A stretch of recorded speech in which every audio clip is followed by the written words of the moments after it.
undang Pak DCM untuk memberikan sambutan pada saat Habib sudah bergabung di ruang Zoom ini. Kita mulai, insya Allah. Assalamualaikum warahmatullahi wabarakatuh. Waalaikumsalam. Waalaikumsalam warahmatullahi wabarakatuh. Bismillahirrahmanirrahim. Alhamdulillahi rabbil alamin. Wassalatu wassalamu ala ashrafil anbiya'i wal mursalin. Sayyidina wa habibina wa maulana Muhammadin wa ala alihi wa sahbihi ajma'in, amma ba'du. Yang kita hormati bersama orang tua kita, pembina kita yang alhamdulillah sudah bisa bergabung di ruang Zoom ini, Bapak DCM,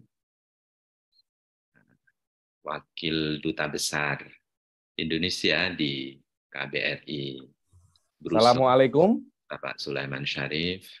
Waalaikumsalam warahmatullahi wabarakatuh. Ahlan wa sahlan, Habib. Ahlan wa sahlan. Kami baru memulai, mohon maaf kami mulai 1 menit yang lalu, Habib. Tidak ada masalah, silakan. Mudah-mudahan tidak lancang ini. Tidak ada masalah. Assalamualaikum Habib, salam dari Brussels. Masya Allah, waalaikumsalam. Maaf tadi sholat dahulu. Siap Habib. Barusan azan, Basal. Silakan. Lupa menyampaikan, selamat pagi waktu Belgia, waktu Belanda, waktu Jerman, dan selamat sore waktu Indonesia dan waktu Malaysia untuk Habib. Yang kami hormati bersama Bapak Wakil Duta Besar Indonesia di KBRI Brussels, Bapak Sulaiman Syarif. Izinkan kami juga menyapa beberapa guru-guru kami di sini. Ada Ketua KPMI Belgia, Ustadz Mufti Arkan. Ada Ketua Masjid Al-Hikmah Den Haag, Kiai Nur Hashim Subandi. Ada juga Ketua KMIB Bremen di Jerman, Bapak Gary Wijaya. Insya Allah juga bergabung di sini ada Ketua KMH Hannover, Bapak Muhammad Malvin, Ketua Muslim Braunschweig, Mas Sofyan, serta Bapak Ibu hadirin yang berbahagia yang hadir pada majelis ilmu pada hari Sabtu ini. Mudah-mudahan apa yang menjadi hajat kita bersama dikabulkan dan diridhoi oleh Allah Subhanahu wa Ta'ala. Pertama, marilah kita panjatkan puji syukur kehadirat Allah Subhanahu wa Ta'ala atas limpahan rahmat, hidayah, ma'unahnya kita dipertemukan walaupun secara virtual pada majelis yang insya Allah mubarakah ini, majelis ilmu di mana kita nanti akan sama-sama belajar kepada Al-Habib Ali Bagir As-Segaf mengenai ilmu tauhid, ilmu akidah, ilmu kalam atau ilmu usuluddin. Mudah-mudahan bisa menambah keyakinan kita, memperkuat akidah kita, terutama bagi kita yang berada jauh sebagai masyarakat muslim yang minoritas di Eropa ini. Sholawat dan salam marilah kita haturkan kepada junjungan kita, tauladan kita, uswah hasanah kita, Nabi besar Muhammad sallallahu alaihi wasallam.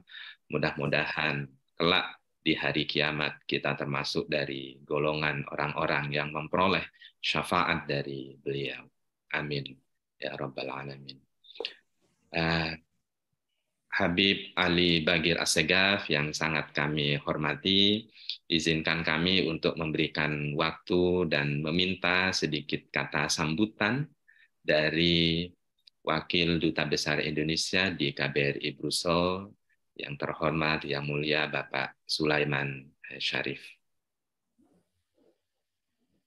Terima kasih banyak Gus Miftah. Assalamualaikum warahmatullahi wabarakatuh. Bismillahirrahmanirrahim. Alhamdulillahirabbil alamin. Assalatu wassalamu ala asrafil anbiya'i wal mursalin wa ala alihi washabbihi ajmain. Yang sangat kami muliakan dan sangat kami hormati guru kami Dr. Habib Ali Bagir As-Segaf, orang tua kami Bapak Duta Besar Andri Hadi, mungkin sebentar lagi beliau akan bergabung atau mungkin sudah bergabung, yang sekarang sedang di Jakarta, sedang mempersiapkan pernikahan putra tercinta beliau. Dan izinkan juga kami menyapa beberapa sahabat, tokoh, teman-teman lama kami. Pertama tentunya Ketua KPMI, Pak Ustadz Mufti Arkan, kemudian Ketua Masjid Al-Hikmah Den Haag, Bapak Kiai Hasim, kami bilangnya Mas Hasim, tapi Bapak Kiai Nur Hasim Subadi, rekan kami dulu di Den Haag 2002-2006, kemudian juga izinkan menyapa Ketua KMIB Bremen, Bapak Ustadz Gary Wijaya, Ketua KMH Hannover, Bapak Ustadz Muhammad Malvin, Ketua Muslimin Brunswick, Bapak Ustadz Sofyan, dan juga mungkin ada Pak Ustadz atau Kiai Bakhtiar Hasan, Ketua NCC, dan tentunya Ibu Bapak jemaah pengajian pagi hari ini yang dimuliakan oleh Allah Subhanahu wa Ta'ala. Izinkan kami atas nama Bapak Duta Besar sedikit menyampaikan sepatah kata. Tentunya pertama-tama marilah kita panjatkan puji dan syukur kehadirat Allah Subhanahu wa Ta'ala atas rahmat dan karunia-Nya kita dapat berkumpul secara virtual pada pagi, siang, sore, malam hari ini pada majelis yang mulia ini. Semoga kita dijadikan sebagai hamba-hamba yang pandai bersyukur atas segala anugerah-Nya. Amin ya Rabbal Alamin. Salawat dan salam semoga senantiasa tercurah pada insan yang memiliki akhlakul karimah, manusia yang paling menjaga amanah, pemegang kunci syafaah. Semoga kita bisa bermujawadah baginda mulia Muhammad Rasulullah Muhammad Sallallahu Alaihi Wasallam beserta para sahabatnya dan juga keluarga serta pengikutnya yang tetap istiqomah hingga yaumil kiamah. Pertama-tama tentu kami mengucapkan terima kasih banyak, terima kasih yang sebesar-besarnya kepada guru kami Dr. Habib Ali Bagir Asgaf yang telah berkenan meluangkan waktu untuk mengajar dan berbagi ilmu kepada kita semua. Bersama-sama kita akan mengaji kitab Aqidatul Awam. Topik akidah sangat penting dan relevan sebagai bekal untuk kita semua, terutama bagi kami yang tinggal di Eropa ini Habib. Sebagaimana mungkin Habib sampaikan, kami sempat juga coba lihat di YouTube kuliah-kuliah Habib, ceramah Habib, yang mengatakan bahwa akidah adalah ikatan simpul yang susah diuraikan, simbol yang sangat kuat yang ada di hati, basic dari semua perbuatan kita. Nah, tentunya ini sangat relevan di saat krisis demi krisis yang melanda dunia saat ini, yang tentunya juga berdampak terhadap kehidupan pribadi kita, antara lain mungkin dari aspek ekonomi, sosial, dan lain sebagainya yang terkait. Maka dengan akidah yang kuat, kita memiliki pegangan, dan untuk ini tentunya kami yang saat ini kebetulan berada di Eropa, diharapkan dengan kita memiliki akidah yang kuat, kita bisa memberikan contoh kepada umat muslim ataupun kalangan di Eropa, bagaimana umat muslim Indonesia, umat Islam Indonesia adalah umat yang memiliki pendirian yang teguh, namun juga memiliki sikap toleransi dan menghormati perbedaan, sebagaimana dicontohkan oleh Nabi kita, Nabi Muhammad SAW. Dan juga kita menjadi umat Islam, contoh bahwa Islam adalah Islam yang rahmatan lil alamin. Karena mungkin persepsi Islam di Eropa tidaklah seperti yang kita harapkan, namun tentunya dengan akidah yang kuat, bekal yang disampaikan Habib pada pagi, siang, sore hari ini, kita bisa menjadi contoh menyebarkan tadi kedamaian dan perdamaian di Eropa. Kami juga mengapresiasi kolaborasi sinergi ukhuwah antara beberapa organisasi, dan tentunya ini alhamdulillah bisa terlaksana berkat kerjasama yang baik, dan semoga mudah-mudahan kerjasama yang telah baik ini bisa dapat kita tingkatkan, terus kita bina di kemudian hari. Dan tidak berpanjang kalam, tentunya sekali lagi terima kasih banyak pada Bapak Duta Besar, Pak Ustadz kami Dr. Habib Ali Bagir Asgaf, seluruh panitia, dan semua pihak yang telah berkontribusi luar biasa hingga terselenggaranya acara ini. Semoga kita mendapatkan barakah ilmu, diberikan sakinah, rahmat, pahala, dan berkah yang berlimpah dari Allah Subhanahu wa taala. Amin ya rabbal alamin. Dan izinkan kami membacakan pantun penutup yang telah disiapkan oleh Ustadz Mufti Arkan, Ketua KPMI, yang dirangkai dengan sangat indah, yang saya rasa sangat-sangat relevan sekali dengan majelis pengajian kita pada pagi, siang, sore hari ini, yaitu kepak sayap. Jadi kepak sayap seakan berirama kala bangau turun ke sawah. Akidah adalah yang paling utama sebagai kunci menuju jannah. Jadi demikian, sekali lagi terima kasih Pak Habib, Pak Mufti, teman-teman semuanya. Akhirul kata, wassalamualaikum warahmatullahi wabarakatuh. Waalaikumsalam warahmatullahi wabarakatuh.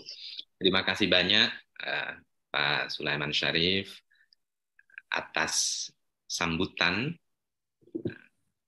Perlu kami sampaikan Bapak Ibu wabil khusus kepada Habib Ali Bagir Assegaf. Kita alhamdulillah di awal tahun 2023 ini dapat mengawali kegiatan dengan kajian ilmu yang mudah-mudahan bisa menjadi kegiatan rutin bulanan yang merupakan kolaborasi dari beberapa organisasi keagamaan Muslim di Eropa ini. Jadi niat kita pertama hari ini adalah untuk tholabul ilmi, karena sebagaimana tadi disampaikan oleh Pak DCM bahwa ilmu akidah itu adalah yang paling utama sebagai pondasi. Awal wajibin alal insan ma'rifatul ilah bistiqon. Kira-kira begitu yang disampaikan oleh Syekh Ibnu Ruslan. Jadi hal yang wajib yang pertama kali harus dipelajari oleh setiap manusia itu adalah mengetahui Tuhan. Tentu bukan mengetahui hakikat dari zat Tuhan, tetapi mengetahui Tuhan dari sifat-sifatnya, dari nama-namanya, dari kemuliaannya. Kemudian ada hajat yang nomor 2, ini Habib yang juga nanti di akhir kami minta barokah doanya. Jadi Pak Dubes akan menukahkan putra beliau. Kemudian ada Pak Wakil Dubes yang akan dipindah tugaskan menjadi duta besar di negara yang baru saja menjadi juara Piala Dunia ini Habib. Jadi mudah-mudahan nanti dengan wasilah beliau sepak bola Indonesia nanti juga bisa meniru Argentina nanti, karena beliau akan dipindah tugaskan menjadi duta besar Argentina. Kita juga memiliki banyak hajat tentunya, mudah-mudahan semua hajat kita dikabulkan. Apa yang kita usahakan hari ini diridhoi dan diberkahi oleh Allah. Sebelum kita mulai, marilah kita buka dengan pembacaan umul kitab untuk mendoakan hajat-hajat kita bersama. Ala hadhihi niyyah wa ala kulli niyatin shalihah. Al-Fatihah. A'udzubillahi minasyaitonir rajim. Bismillahirrahmanirrahim. Alhamdulillahirabbil alamin.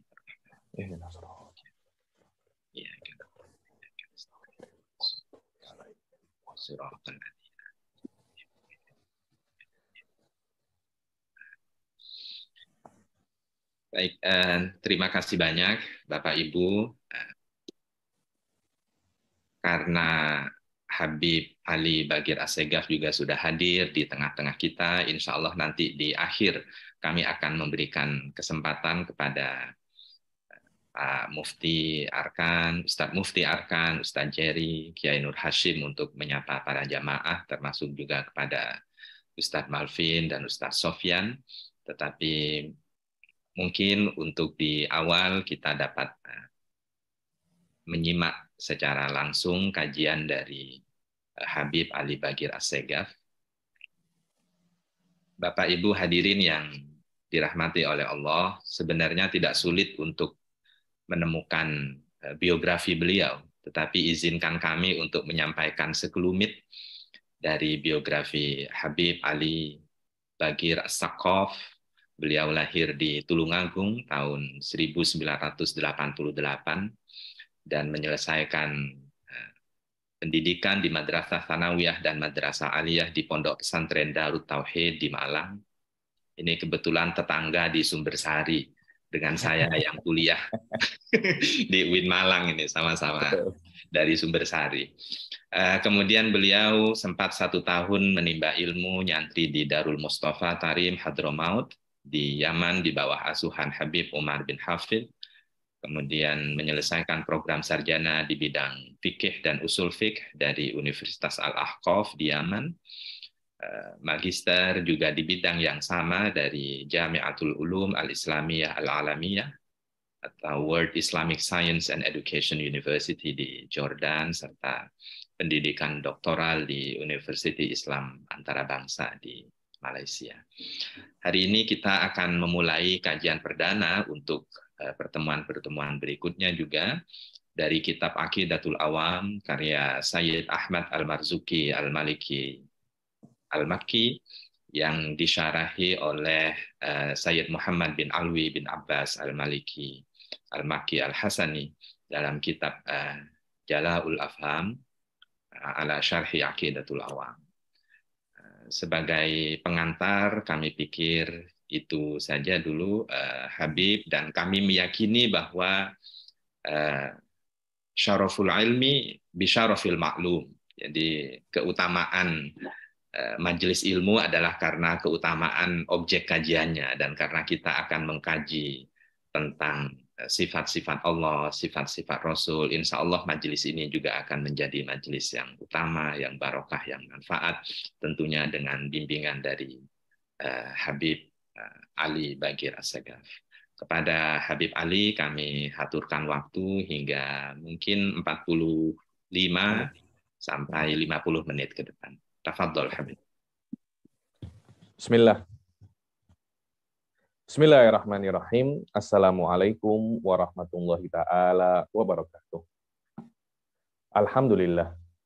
Alhamdulillahirabbil alamin wassalatu wassalam ala sayyidil mursalin wa ala alihi wa sahbihi wa man tabi'ahum bi ihsanin ila yaumiddin. Nawaitu ta'aluma wa ta'lim wan naf'a wal intifa wal ifadah wal istifadah wal hasa ala tamassuki bi kitabillahi ta'ala wa sunnati rasulihi wa du'a ilal huda wa dalalata alal khairi wa bigha'a mardatihi wa qurbihi wa thawabihi subhanahu wa ta'ala.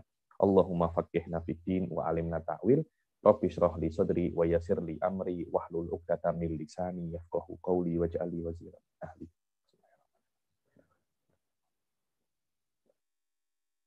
Alhamdulillah, alhamdulillah.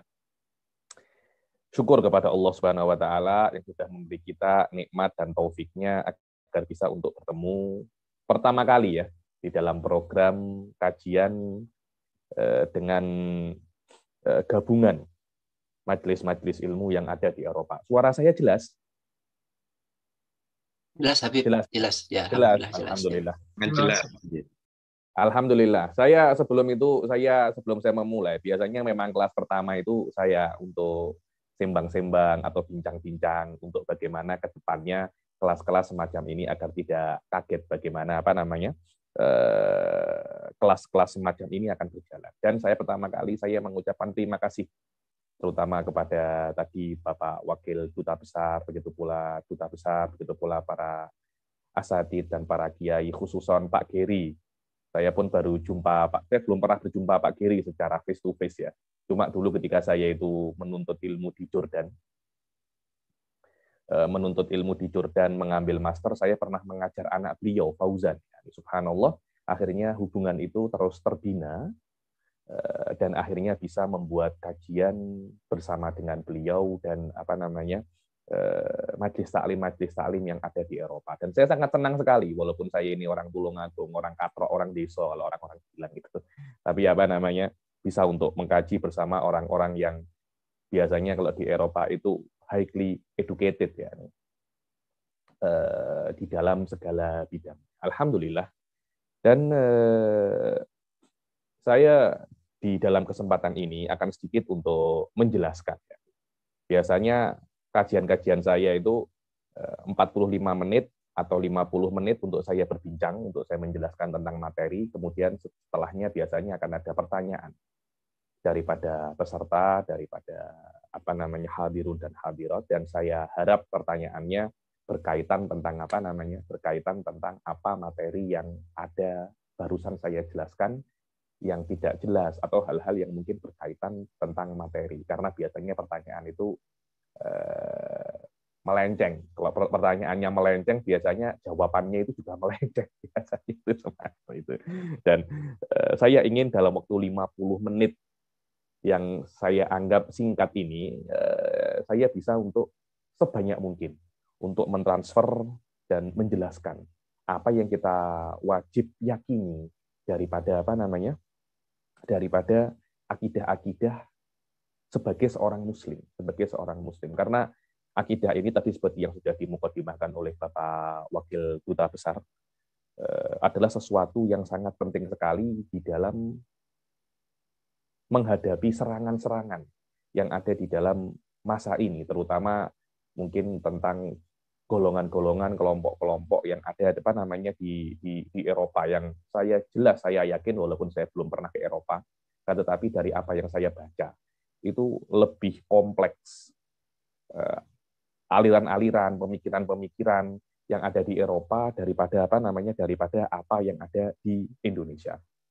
Dan insya Allah kita akan menggunakan kitab Aqidatul Awam. Kitab Aqidatul Awam, kita akan membaca nadhomnya saja, dan saya akan jelaskan nadhomnya. Kemudian banyak sekali penjelasan-penjelasan nanti mungkin akan saya ambil daripada kitab karangan Sayyid Muhammad bin Alawi Al-Maliki yang ditulis oleh murid beliau. Jadi dulu itu Sayyid Muhammad mengajar kitab ini. Kemudian Kemudian ketika setelah mengajar, salah seorang muridnya itu yang sekarang mempunyai pondok di Pujon sana itu, dikatanya namanya Abi Ihya, itu membuat menulis keterangan-keterangan beliau, kemudian dijadikan syarah, yang namanya syarahnya adalah Jala'ul Afham, dan saya kira kitab ini sesuai untuk basic akidah. Kita akan mempelajari basic akidah. Berbeda nanti setelah kita mungkin kelas ini berjalan lama, kemudian para hadirun dan hadirat ini sudah mempunyai basic di dalam akidah, mungkin akan masuk di dalam level ilmu yang lain yang saya kira lebih tinggi daripada ilmu akidah, yaitu yang kita kenal dengan nama ilmu tauhid atau ilmu kalam. Itu level yang berbeda daripada akidah. Cuma untuk level majelis taklim, untuk mubtadi, untuk pemula, memang kitab ini sangat sesuai sekali, dan saya sudah beberapa kali mengajar kitab ini, dan sampai sekarang pun di beberapa masjid di Malaysia saya diminta untuk mengajar kitab Aqidatul Awam sebagai bekal untuk orang-orang awam tentang bagaimana mengenal siapa Allah Subhanahu wa taala. Karena di Indonesia itu kita selalu mendengar sebuah peribahasa, tak kenal maka tak cinta, tak kenal maka tak sayang. Kalau Anda ingin mencintai Allah Subhanahu wa taala, Anda mesti mengenal siapa Allah. Kalau Anda itu ingin mengenal siapa itu Rasulullah, Anda mesti mengenal siapa itu Rasulullah, apa itu pengorbanannya. Dan ini bukan hanya untuk Allah dan Rasulnya saja, tapi untuk daripada konteks kenegaraan pun juga memang semacam itu. Kalau Anda ingin mencintai negara kita Indonesia, Anda mesti mengenal apa itu negara Indonesia, bagaimana perjuangan para pejuangnya dahulu, para pendahulu kita, para bapak pendiri negara, apa yang sudah mereka korbankan agar kita bisa untuk hidup senang, selesa sampai semacam ini. Ketika kita sudah mengetahui itu, maka rasa cinta kita kepada Indonesia akan semakin kuat. Inilah sebenarnya yang ingin kita pupuk di dalam akidah. Jadi akidah itu tadi seperti yang dikatakan oleh Bapak Wakil Duta Besar itu, bahwasanya akidah ini bukan hanya bagaimana kita itu mengenal Allah, tetapi akidah itu adalah lifestyle, gaya hidup kita sebagai seorang muslim. Maknanya jika kita itu berakidah benar, maka gaya hidup kita itu akan benar. Rata-rata apa yang kita lihat di dalam kemerosotan akhlak, kesalahan di dalam berpikir, kesalahan di dalam beragama, terorisme, liberalisme, itu terbina atas kesalahpahaman tentang akidah. Kita kalau melihat ISIS yang ngebom-ngebom di mana-mana, itu kalau kita melihat daripada dekat, itu ada sesuatu yang sangat vital salah pada mereka. Apa itu? Tentang bagaimana cara memahami akidah. Di dalam akidah, terutama akidah Ahli Sunnah wal Jamaah, itu ada beberapa pembelajaran, ada beberapa kaidah, beberapa asal, beberapa usul yang menurut saya itu bisa untuk dijadikan cara untuk hidup bernegara. Karena akidah itu bukan hanya bagaimana Anda mengenal Allah, tapi setelah Anda mengenal Allah, cara Anda mengenal Allah itu Anda jadikan basic untuk Anda hidup dan basic untuk Anda bernegara. Di situ akan terjadi harmoni antara Islam dan bernegara. Rata-rata adanya pertentangan antara Islam dan apa namanya antara beberapa oknum yang ada di Indonesia mengatasnamakan Islam dan negara. Itu menurut saya ada dalam aspek kesalahan bagaimana apa namanya memahami akidah Islamiyah, dan ada di dalam beberapa ajaran akidah ahli sunnah itu perkara yang dikatakan adalah anti atau deradikalisasi yang bisa untuk menjadikan perkara yang radikal itu menjadi apa namanya menjadi non radikal. Nanti insya Allah sedikit demi sedikit akan saya jelaskan masalah ini, dan ini termasuk pembahasan di dalam akidah ahli sunnah wal jamaah yang mesti kita yakini sebagai seorang muslim. Dan saya kira masalah akidah ini bukan, dia penting, sangat penting sekali, akan tetapi bukan sesuatu yang panjang. Ya ini kalau saya mungkin diberi intensif jam untuk mengajar secara langsung, tak berhenti wajah itu, tanpa ada ngobrol-ngobrol, tanpa ada pertanyaan, mungkin akan bisa selesai dalam 4-5 jam. 4-5 jam Anda akan mengetahui apa akidah yang apa saja yang mesti Anda yakini sebagai seorang muslim. Cuma tinggal saya sebutkan, saya jelaskan secara simpel, kemudian dalilnya secara simpel, seperti apa yang dikatakan oleh apa itu namanya seorang ulama berjumpa dengan satu orang tua di daerah Naisabur. Naisabur itu dulu ada di dekatnya Irak, dekatnya Baghdad, namanya apa namanya? Naisabur, Basrah, Baghdad, Naisabur. Itu 3 kota yang dulu itu pusat daripada ulama. Ada seorang ulama namanya Imamul Haramain Al-Juwaini berjumpa dengan seorang wanita tua di Naisabur itu. Kemudian wanita tua itu mengatakan kepada Imamul Haramain, katanya kamu itu mengetahui dalil 1000 dalil tentang keberadaan Allah. Memang benar, aku bisa membuktikan keberadaan Allah melewati 1000 dalil. Perempuan tua ini tertawa. Loh, kok bisa? Keberadaan Allah memerlukan 1000 dalil. Aku pribadi tidak perlu dalil serumit itu untuk mengetahui keberadaan Allah. Keberadaan Allah itu seperti sesuatu yang simpel. Dibilang dalilmu apa yang simpel itu? Dikatakan. Kemudian orang tua ini mengeluarkan statement yang sangat fenomenal sampai sekarang dan dipakai, disebutkan di banyak kitab.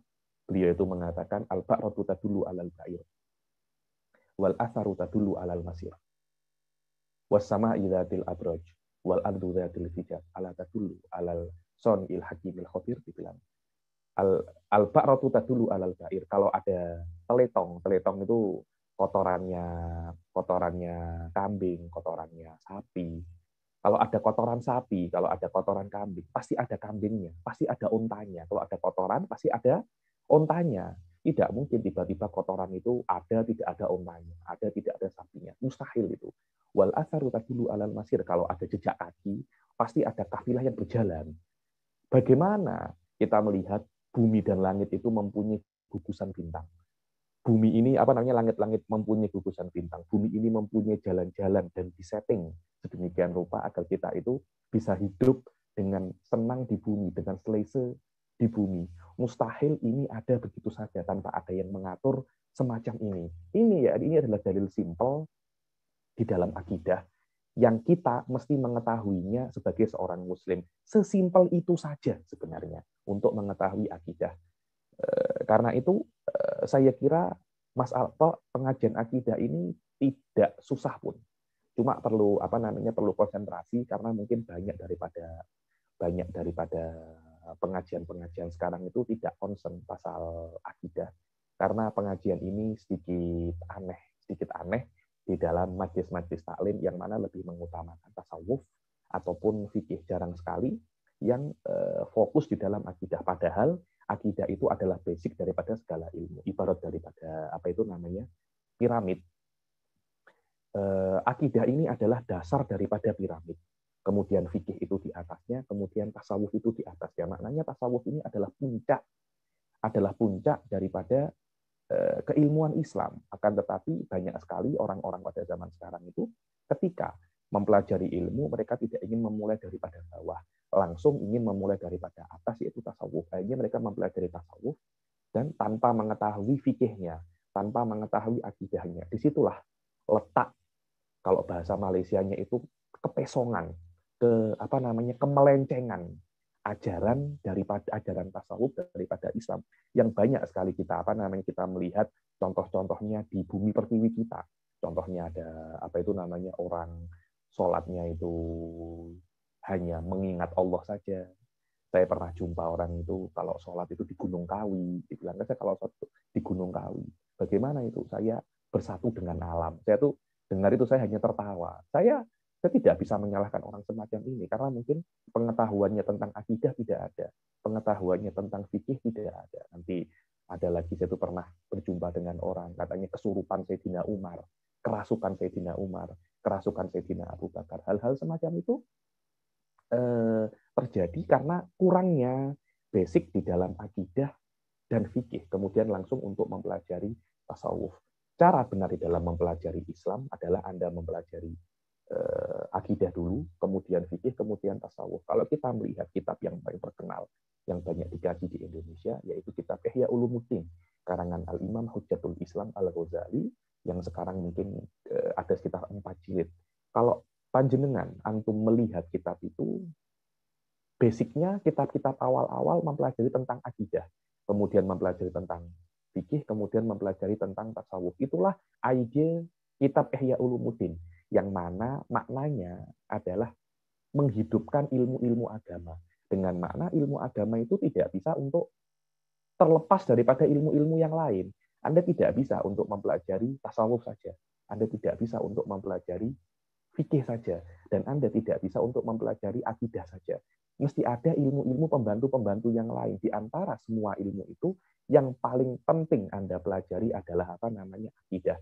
Karena tanpa akidah tidak akan berguna fikih ataupun tasawuf. Ketika akidah itu salah, pasti fikih dan tasawufnya itu pasti salah. Akidah ini ibarat kalau rumah itu pondasi.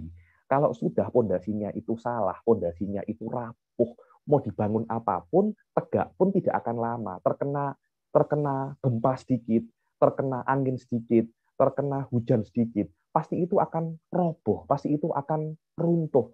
Dan inilah yang kita lihat secara nyata di banyak sekali kawan-kawan kita mungkin di Indonesia. Kita melihat ya, dengan adanya sedikit saja serangan daripada pemikiran-pemikiran yang tidak sesuai dengan Islam, banyak yang ikut. Dulu itu sampai ada saya melihat orang itu mengaku nabi. Mengaku nabi. Loh, saya bilang kalau ada orang mengaku nabi, mungkin ini perlu perlu dibawa ke psikologi psikolog atau apa untuk memeriksa kejiwaannya semacam apa.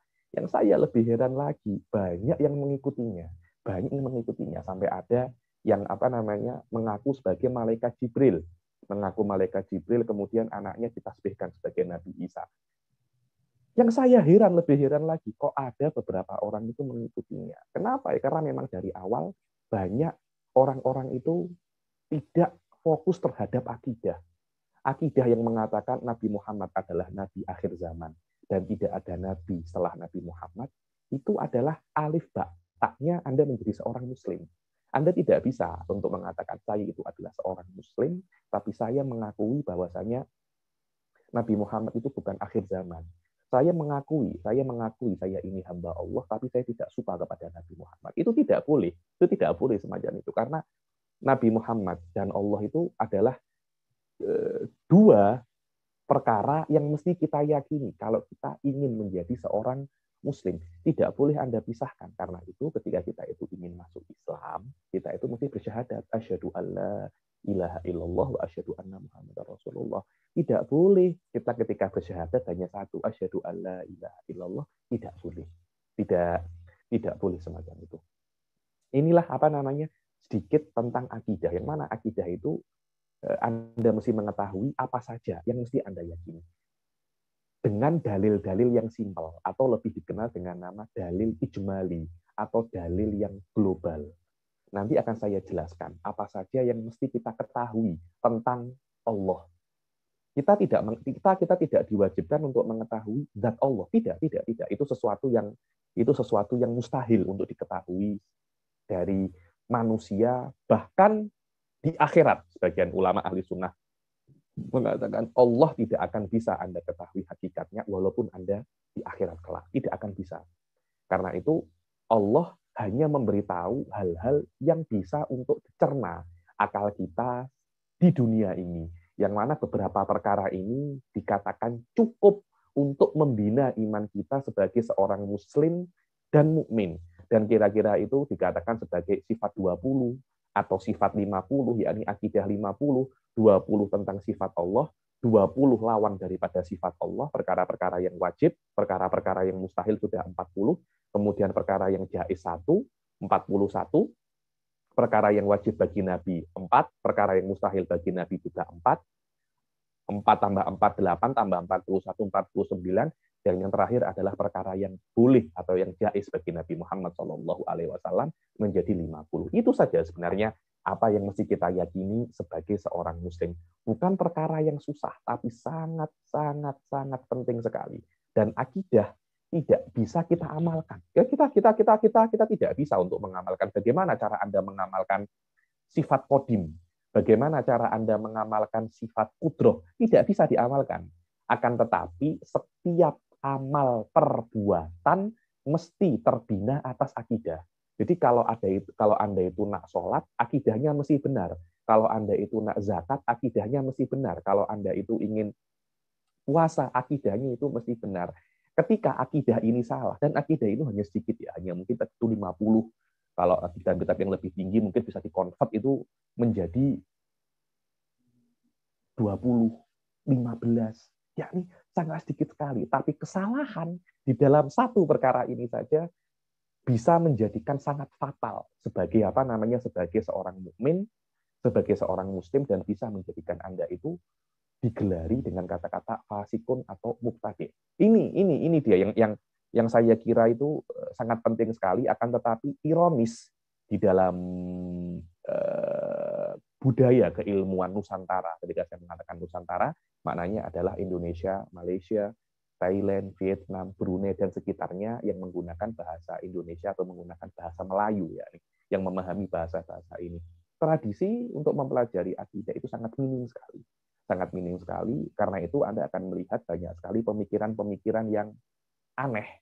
Pemikiran-pemikiran yang aneh yang akan menyerang kita. Ketika kita diserang oleh pemikiran-pemikiran yang aneh itu, banyak anak-anak kita itu tidak bisa bertahan. Kenapa? Karena simpul, tadi dikatakan oleh Wakil Dubes, simpul. Di dalam hati kita, akidah di dalam hati kita itu tidak kuat.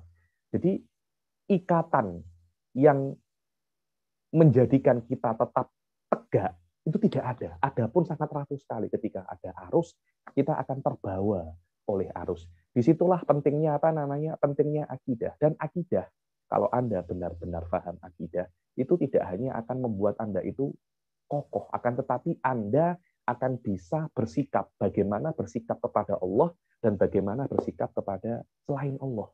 Ketika Anda bersikap dengan Allah, Anda akan merasa diri Anda itu adalah hamba, dan akhlak hamba itu adalah tawadu, kita mesti merendah. Dan ini yang dikatakan akidah itu mempengaruhi akhlak. Maknanya, ketika akidah Anda itu benar, maka akhlak Anda itu akan benar. Di dalam pengajian usuluddin, yang namanya akhlak pasti terbina atas akidah. Tidak mungkin akhlak itu benar, akidah itu salah. Tidak akan mungkin. Ketika akidah itu salah, akidah Anda itu salah, akhlak Anda juga salah. Beberapa kali saya berjumpa dengan orang-orang itu yang mempunyai akidah yang salah, atau thariqah-thariqah yang terbina atas akidah yang salah. Anda akan melihat bahwasanya akhlak-akhlak mereka itu lebih dekat kepada kesombongan, karena banyak daripada mereka itu meyakini bahwasanya diri mereka itu bagian daripada Tuhan atau apa. Akhirnya akan ada mereka merasa aku ini bagian daripada Tuhan. Akhirnya mereka ada unsur kesombongan. Berbeda dengan akidah ahli sunnah wal jamaah yang kita yakini, yang selalu dikatakan oleh kiai-kiai kita, habib-habib kita, pasti mengatakan bahwasanya kita ini hamba Allah. Allah adalah Tuhan, kita adalah hambanya. Yang namanya hamba mesti berkhidmat, mesti menuruti perintah Allah. Ketika kita itu meyakini diri kita hamba, maka akhlak sebagai hamba itu akan ada. Ketika kita melihat manusia yang lain, kita akan melihat ini juga sama-sama hamba Allah. Kita tidak boleh melebihi mereka. Derajat kita itu sama. Inilah makna equalism, kesamaan, justice, keadilan di dalam Islam terbina atas sebuah akidah. Apa itu? Kita meyakini kita semua adalah hamba. Semua selain Allah adalah hamba Allah. Tidak ada satu yang lebih tinggi daripada penghambaan. Iblis, hanya saja iblis itu diusir daripada surga ketika itu. Karena dia merasa dia itu lebih daripada Nabi Adam. Yang mana di dalam ahli sunnah derajat itu hanya dua, ya imah hamba, ya imah Tuhan. Iblis ketika disuruh untuk bersujud menuruti perintah Allah kepada Nabi Adam, yakni Anda mesti bersujud kepada Nabi Adam. Iblis tak mau, aku tidak mau. Aku itu lebih tinggi daripada Adam alaihissalam. Allah marah, tidak ada makhlukku yang lebih tinggi satu sama lain. Semuanya derajatnya sama, semuanya adalah makhluk. Kalau Anda mengaku lebih tinggi daripada makhluk, maknanya engkau nak challenge aku, engkau nak menyaingi aku sebagai Tuhan. Itulah sebab hakiki kenapa iblis itu diusir daripada surga ke dunia. Bukan seperti apa yang dikatakan oleh orang-orang, dia sombong enggak atau tidak menuruti perintah Allah.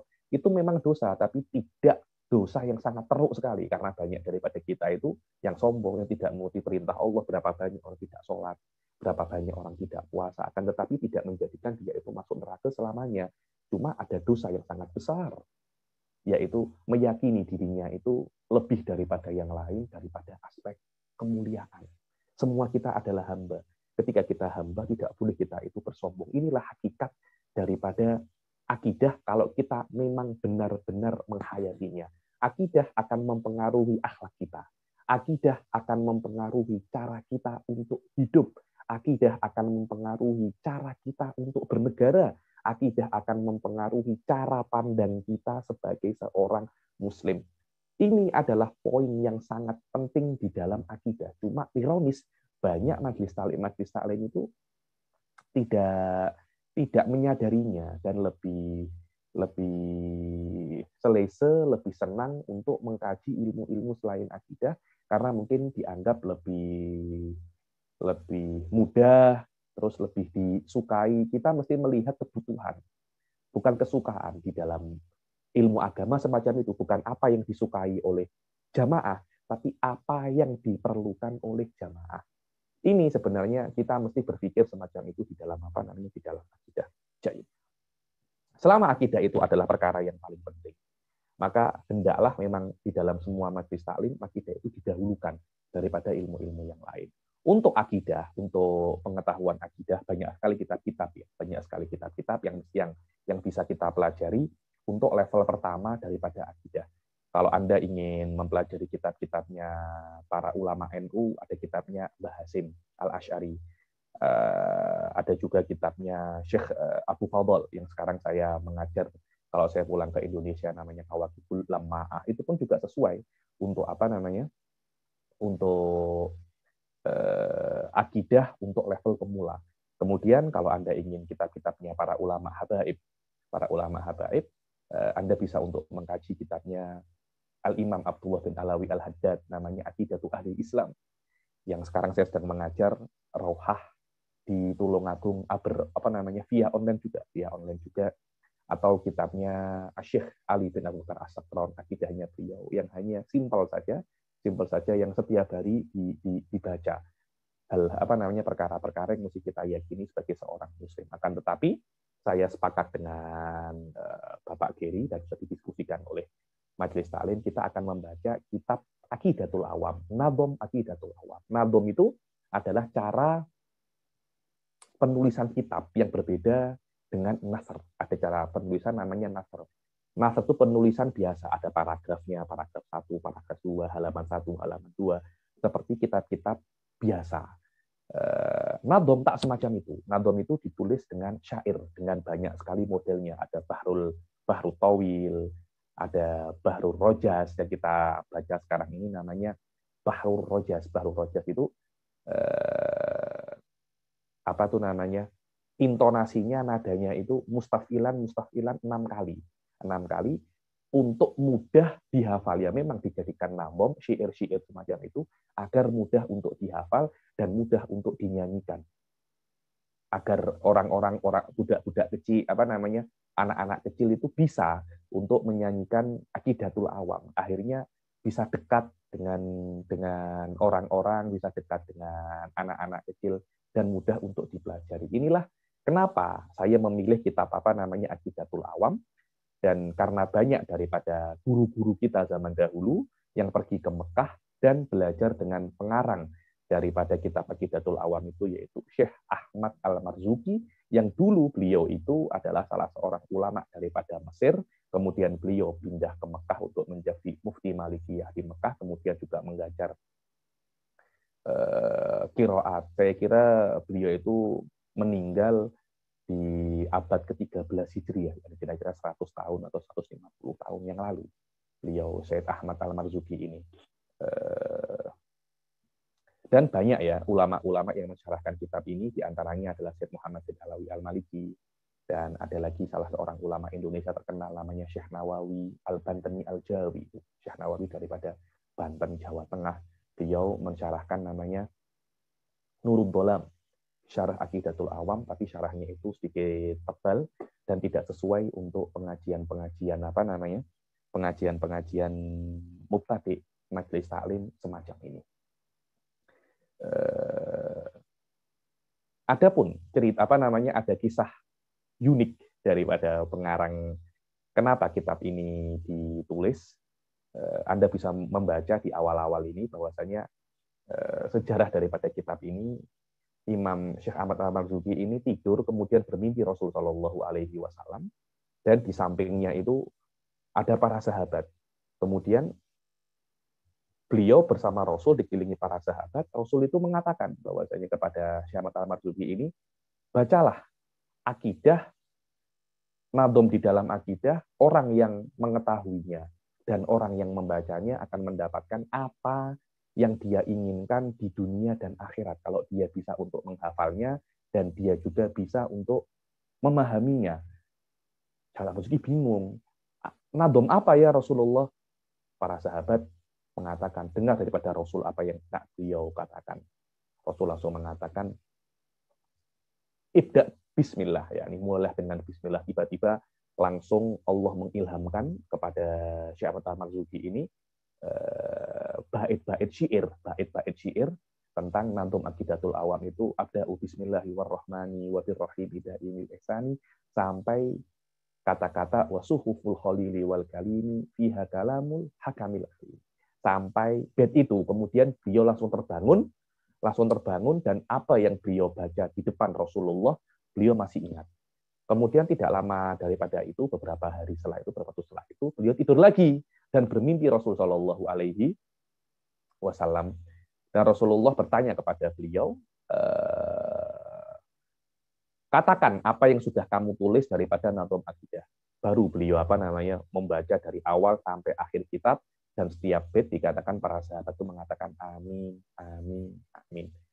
Terus semacam itu sampai baitnya itu selesai, dan setelah bait itu selesai, Rasulullah Shallallahu Alaihi Wasallam mendoakan agar Nadhum Aqidatul Awam ini berkah, bermanfaat, dan tersebar di seantero dunia. Dan alhamdulillah sampai sekarang di semua pondok-pondok yang ada di Malaysia, yang ada di Indonesia, bahkan dulu ketika saya nyantri di Darut Tauhid Malang, kitab ini juga dibaca, Nadhum ini juga dibaca. Adapun mimpi itu benar atau tidak, benar beliau bermimpi atau tidak, itu terpulang kepada keyakinan masing-masing.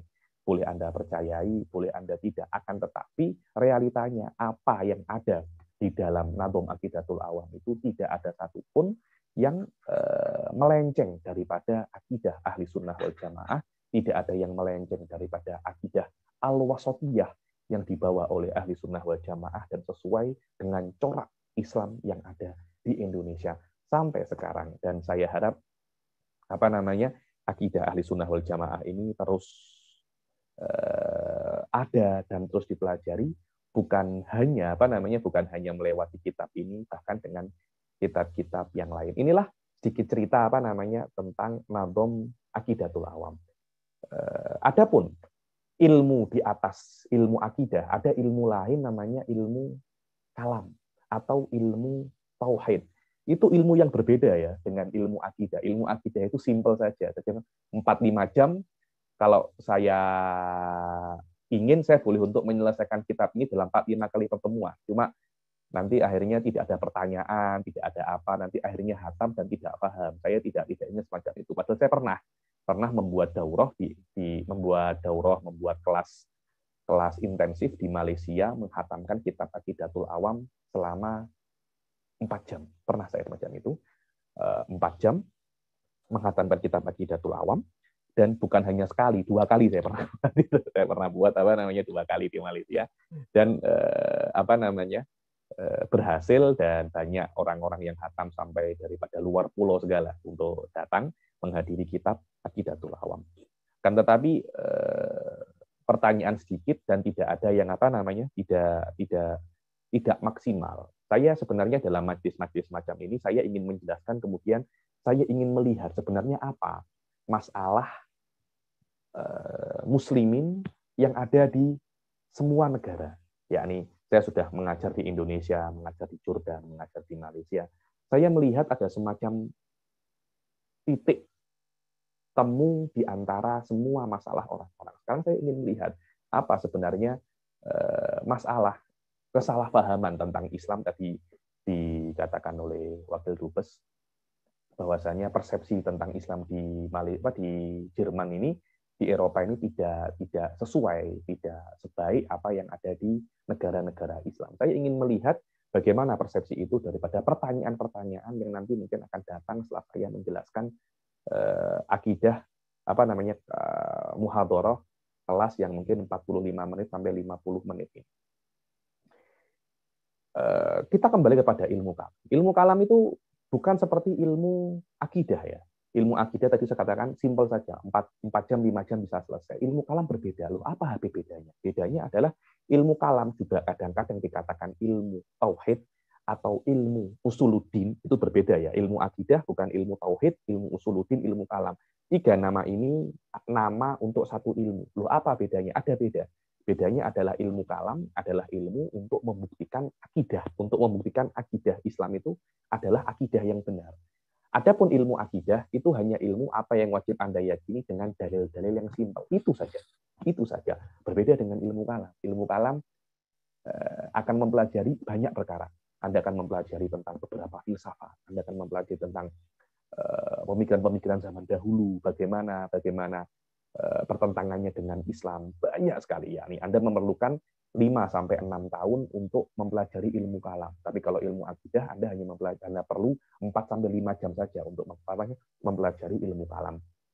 Karena tanpa adanya ilmu kalam, ilmu akidah ini tidak ada maknanya, tidak ada maknanya, dengan makna ilmu akidah tanpa adanya ilmu kalam hanya semacam keyakinan, hanya semacam dogma-dogma yang mungkin bisa digoyang oleh orang-orang selain oleh orang-orang selain Islam. Jadi contohnya kita meyakini bahwasanya Allah itu adalah satu-satunya Tuhan yang Maha Esa. Itu keyakinan kita sebagai seorang Muslim. Akan tetapi kalau tiba-tiba ada orang pandai meragukan Anda, loh kenapa Tuhan itu hanya satu? Kenapa Tuhan itu hanya Esa? Kenapa hanya satu? Kan kalau banyak lebih oke. Kalau banyak lebih oke. Ada yang mengatakan 3, 4. Ada yang mengatakan banyak sekali Tuhan. Setiap sungai itu ada Tuhannya masing-masing. Setiap gunung itu ada Tuhannya masing-masing. Kenapa kok tidak semacam itu? Kan lebih simpel. Kenapa kok Allah itu yang menciptakan segala hal? Yakni hal-hal semacam ini tidak akan bisa dijawab oleh ilmu akidah. Karena ilmu akidah hanya menjelaskan apa yang mesti Anda yakini sebagai seorang Muslim dan dalil yang simpel terhadap apa yang Anda yakini. Apa guna dalil simpel itu untuk membuat keyakinan Anda itu kokoh. Sekiranya kalau ada arus-arus yang bertentangan dengan Islam, walaupun Anda tidak bisa untuk menjawabnya, tapi Anda minimal tidak goyah. Itu saja sebenarnya ilmu akidah. Berbeda dengan ilmu kalam. Ilmu kalam adalah perkara yang membuktikan bahwasanya akidah Anda itu benar dan membuktikan akidah selain Anda itu salah. Di sini ada dua poin yang sangat penting di dalam ilmu tauhid dan ilmu kalam, membuktikan kebenaran akidah Anda dan membuktikan kebenaran dan membuktikan kesalahan selain akidah Islam. Di sini poin yang sangat penting dan sangat susah karena Anda di dalam ilmu kalam bisa menggunakan apapun untuk membuktikan kebenaran Anda, kebenaran akidah Anda, dan menyalahkan akidah selain daripada Islam. Daripada aspek kalau ada orang dokter, dia akan bisa untuk menggunakan ilmu kedokterannya untuk membuktikan kebenaran akidah Islam. Kalau dia itu engineer, bisa untuk menggunakan ilmu engineer-nya untuk membuktikan akidah dan menyalahkan akidah selain daripada agama Islam. Menyalahkan ya, menyalahkan, tapi tidak menyakiti, tidak. Kita toleransi itu dengan makna bahwasanya kan cakap pasal Islam wasatiyah dari kanan Pak Wakil Dubes itu. Di dalam akidah ahli sunnah, walaupun kita meyakini bahwasanya akidah selain Islam itu salah, ini adalah alif ba ta'nya Muslim ya. Anda mesti meyakini Islam itu adalah agama benar satu-satunya. Kalau Anda ingin menjadi seorang Muslim, dan Anda mesti meyakini akidah selain Islam itu salah. Cuma Anda tidak boleh untuk menyakiti selain Muslim. Tidak boleh semacam itu. Oh, ada orang agamanya, contohnya agama Sing yang ada di India itu. Oh, orang ini agamanya Sing. Dia salah. Kita mesti pukul dia. Tidak boleh. Haram hukumnya. Tidak boleh semacam itu. Anda mesti meyakini dia salah.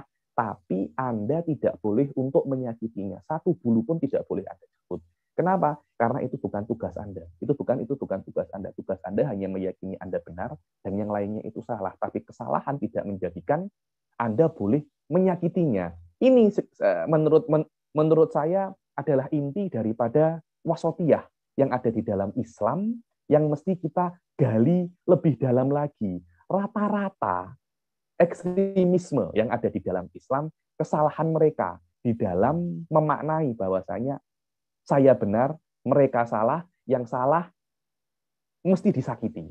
Mesti kita keluarkan mereka daripada Islam, dan kalau kita keluar daripada Islam, halal darahnya, boleh kita bom, tetek bengek semua itu akan terjadi. Ini adalah pemahaman yang salah. Ini adalah mindset yang salah tentang bagaimana kita itu memahami akidah Islamiyah. Dan di dalam kaidah ahli sunnah ada satu kaidah yang kita akan kita pelajari dalam kitab ini akhir namanya la nukafir ahadan min ahlil qiblah. Bahwasanya selama dia itu masih sholat di kiblat yang sama, kiblatnya masih Ka'bah yang ada di Mekah, maknanya kita tidak bisa untuk mengeluarkan dia daripada Islam. Walaupun dengan perbedaan akidahnya, orang yang bermadhabkan selain daripada ahli sunnah, daripada Mu'tazilah, daripada Syiah, daripada Salafiyah, walaupun akidahnya tidak sesuai akidah ahli sunnah wal jamaah, tapi tidak boleh kita keluarkan daripada Islam. Tetap mereka itu adalah Muslim dan mesti kita hormati dan tidak boleh kita sakiti. Begitu pula selain daripada Islam, tidak boleh kita sakiti. Mesti kita hormati daripada aspek dia itu manusia dan daripada aspek dia itu adalah saudara kita, satu bangsa, satu negara. Tapi kita tidak boleh untuk mengatakan, oh saya Muslim, saya benar, Anda pun juga benar. Di situ akan ada kesalahan. Yang mengatakan semacam itu, maka dia sudah tidak dia salah persepsikan yang namanya toleransi. Toleransi adalah menganggap selain kita itu adalah salah, tapi kita tidak boleh untuk menyakitinya. Ini adalah alif ba ta'nya Islam. Karena Allah Subhanahu wa taala mengatakan di dalam Al-Qur'an, "Wa may yabtaghi ghairal islami dinan fala yuqbala minhu wa huwa fil akhirati minal khasirin." Dan barang siapa mencari selain Islam, agama selain Islam tidak akan diterima oleh Allah.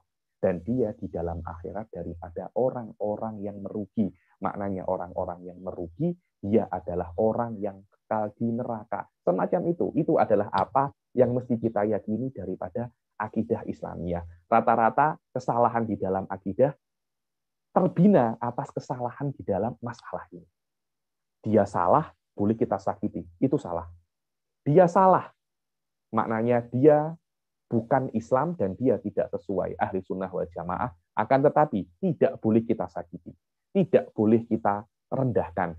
kita mesti menghormatinya. Kalau dia tetangga kita, dia kawan kita, dia mempunyai hak sebagai kawan dan tetangga. Kalau dia rakyat Indonesia, kita mesti menyayanginya dan menghormatinya sebagai rakyat Indonesia. Tapi mengatakan dia itu adalah ahli surga, dia mengatakan dia itu adalah agama yang sama, saya kira itu tidak sesuai dengan Islam dan tidak sesuai dengan mazhab ahli sunnah wal jamaah. Inilah makna wasatiyah. Inilah makna apa namanya? Wasatiyah. Inilah makna toleransi yang ada di dalam Islam. Tidak boleh kita menguranginya dan tidak boleh kita menambahinya. Kalau kita bisa menyampaikan risalah ini, saya kira persepsi Islam yang ada di Eropa, persepsi Islam yang ada di negara-negara yang mungkin Islamnya itu minoriti akan sangat berubah sekali ketika tengok konsep semacam ini. Inilah pentingnya ilmu tauhid dan ilmu kalam untuk membuktikan bahwasanya akidah kita itu benar dan akidah selain kita itu salah. Dan kekuatan akidah Islam daripada ilmu kalamnya, daripada dalilnya. Kalau Anda melihat dalil daripada ilmu kalam, semua daripada akidah-akidah kita yang ditemukan dalam ilmu kalam, semuanya akan Anda lihat sangat kuat sekali dan bisa difahami dengan akal. Karena itu Allah Subhanahu wa taala menciptakan manusia itu dengan akal pikirannya dan dibantu oleh Nabi untuk mengajarkan kepada kita, membantu kepada kita bahwasanya pikirlah dengan jalan semacam ini, dengan cara semacam ini. Kalau kamu berpikir dengan cara semacam ini, kamu akan mengetahui bahwasanya Allah Subhanahu wa taala itu ada. Padahal kalau kita tidak tengok kita tidak melihat Nabi itu diutus, cukup Allah itu memberi kita akal. Akal sendiri sudah cukup untuk membuat kita mengetahui bahwasanya Allah itu ada. Di atas itu, Allah mengutus para nabi untuk membimbing manusia, untuk mengajari manusia tentang keberadaan Allah Subhanahu wa taala dan mengajarkan kepada manusia bagaimana cara untuk hidup yang benar. Maka Islam adalah lifestyle, akidah Islamiyah adalah lifestyle. Cara ini yang mesti kita tempuh untuk hidup di dunia ini. Ketika kita hidup menggunakan akidah Islamiyah yang benar, maka kita akan sempurna sebagai seorang muslim. Kita akan sempurna sebagai seorang manusia. Kita juga akan sempurna sebagai rakyat Indonesia. Wallahu a'lam. Ini saya kira cukup sampai di sini untuk mukadimah kali ini. Insya Allah mulai bulan yang akan datang kita akan mulai untuk membahas kitab Aqidatul Awam. Biasanya memang kelas pertama itu saya hanya sembang, saya ngobrol dengan para peserta karena ini juga pertama kali saya mengajar. Jadi saya juga perlu untuk berkenalan dengan majelis taklim yang ada di Eropa, dan saya berharap semoga hubungan ini bisa semakin erat dan bisa untuk tersebar kepada ke semua Eropa agar agar bisa untuk mengikuti majelis-majelis taklim semacam ini dan mengenal Islam melewati cara yang benar, melewati persepsi yang benar dan aspek yang benar agar Islam tidak disalahartikan oleh banyak orang. Wallahu a'lam. Silahkan jika ada ingin yang bertanya. Baik, terima kasih banyak Al-Habib Ali Bagir Assegaf atas pengantar, atas muqaddimahnya. Insya Allah semakin meneguhkan niat kita bersama untuk thalabul ilmi, untuk kemudian belajar pada kesempatan-kesempatan berikutnya, memulai kajian kitab Aqidatul Awam.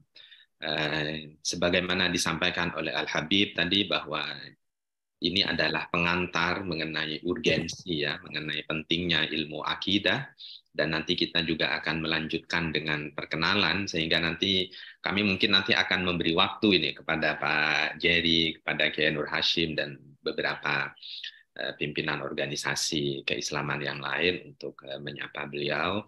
Ada beberapa poin penting yang disampaikan oleh Al-Habib tadi. Yang pertama, bahwa ilmu akidah itu merupakan dasar, merupakan simpul atau merupakan pondasi dari piramida keilmuan yang mempengaruhi cara pandang kita, bahkan mempengaruhi sikap kita. Karena akidah yang benar, akidah Islamiyah yang baik, itu bisa mengantarkan justru pada sikap-sikap yang wasatiyah. Jadi karena di satu sisi mereka yang memiliki akidah yang kuat Ahlus Sunnah wal Jamaah itu tentu berpegang kepada akidah Islamiyah, tetapi tetap toleran pada kelompok lain karena memegang ukhuwah insaniyah.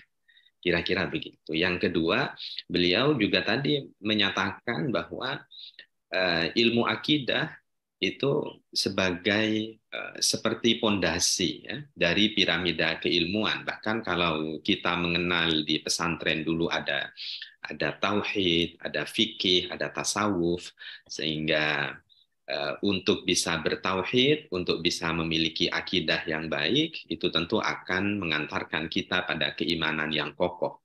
Pondasi keimanan adalah akidah, pondasi keislaman adalah fikih, dan pondasi keihsanan itu adalah tasawuf.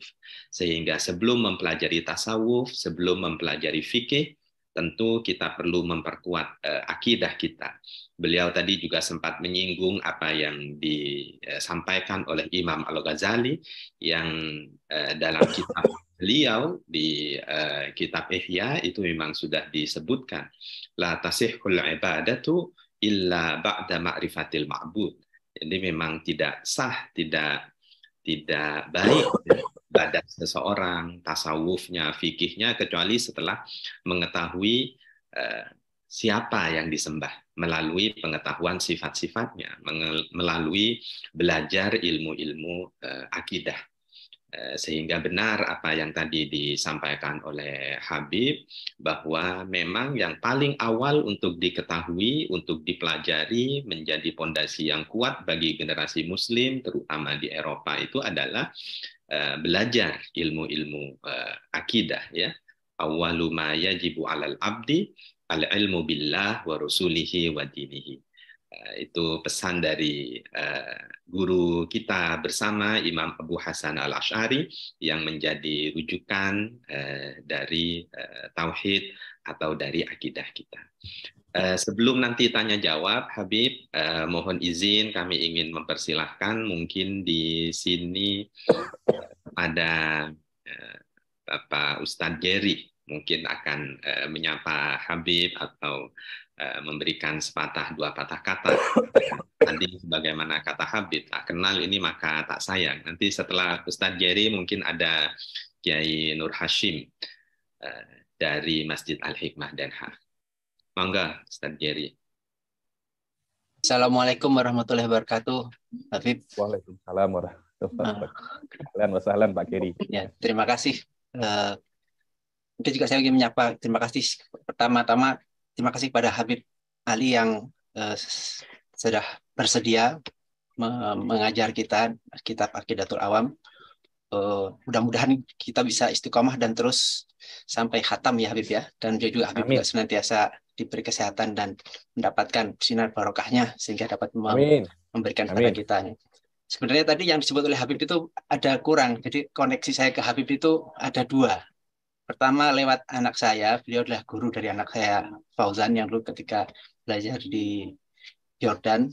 Dan yang kedua adalah hubungan dengan mertua beliau yaitu Habib Umar Al-Mutahhar yang dulu pernah lama di Hamburg karena dirawat selama 2,5 bulan, sehingga hubungan dengan anak saya itu kemudian diteruskan dengan hubungan melalui Habib Umar. Jadi juga karena keberkatan dari Habib Umar Al-Mutahhar ya.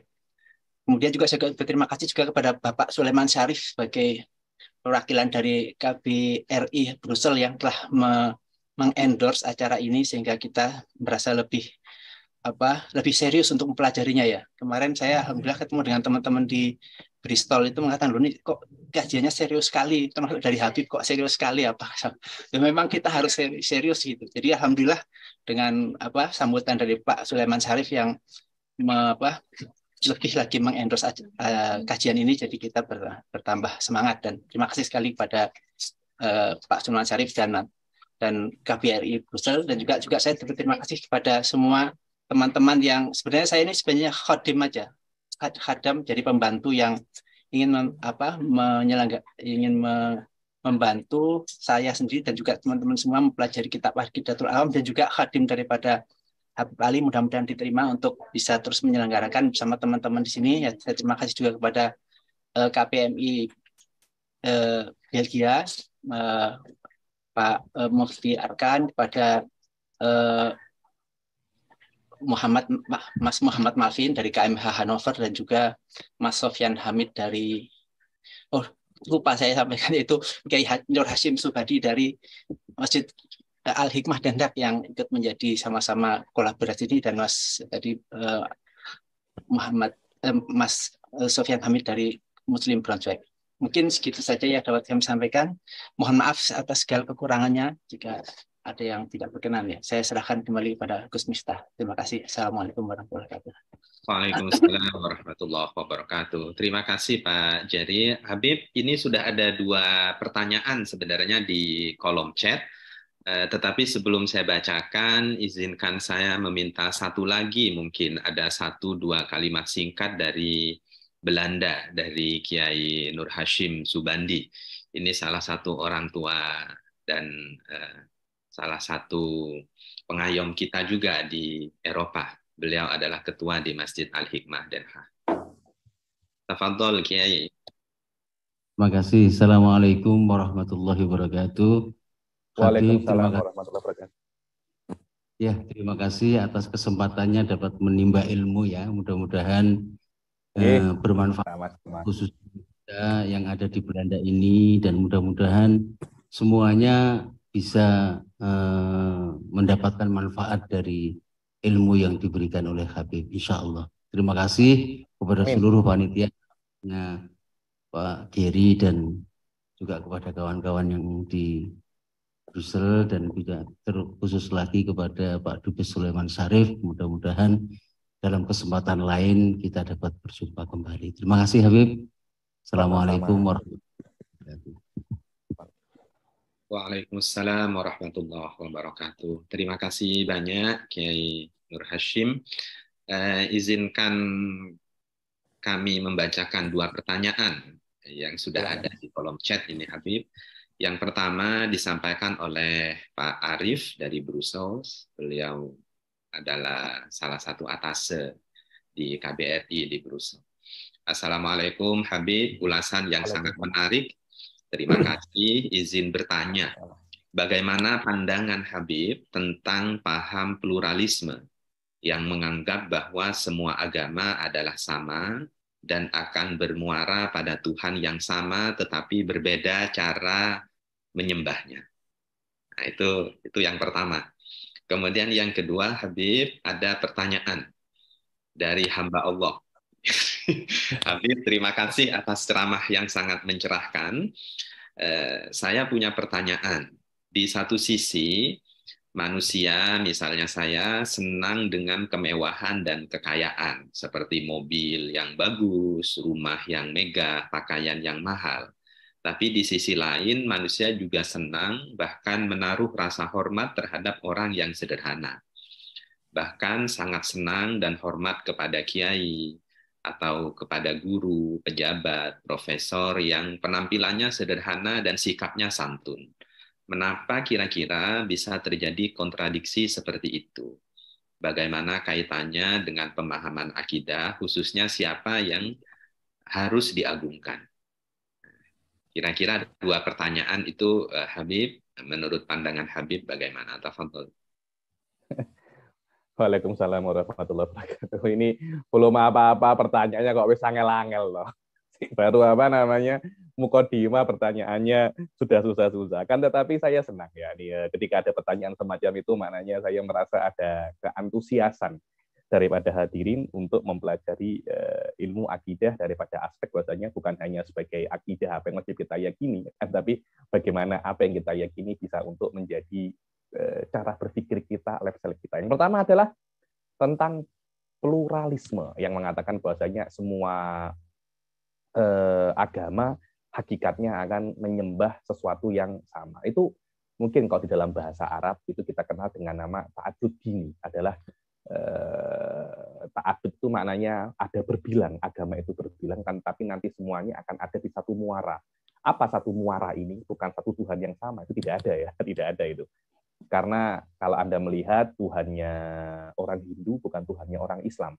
Karena orang Hindu tidak meyakini Tuhannya adalah Allah. Kita pun juga tidak meyakini Tuhan Hindu adalah Tuhan kita. Anda kalau melihat Sing juga, agama Sing juga sama.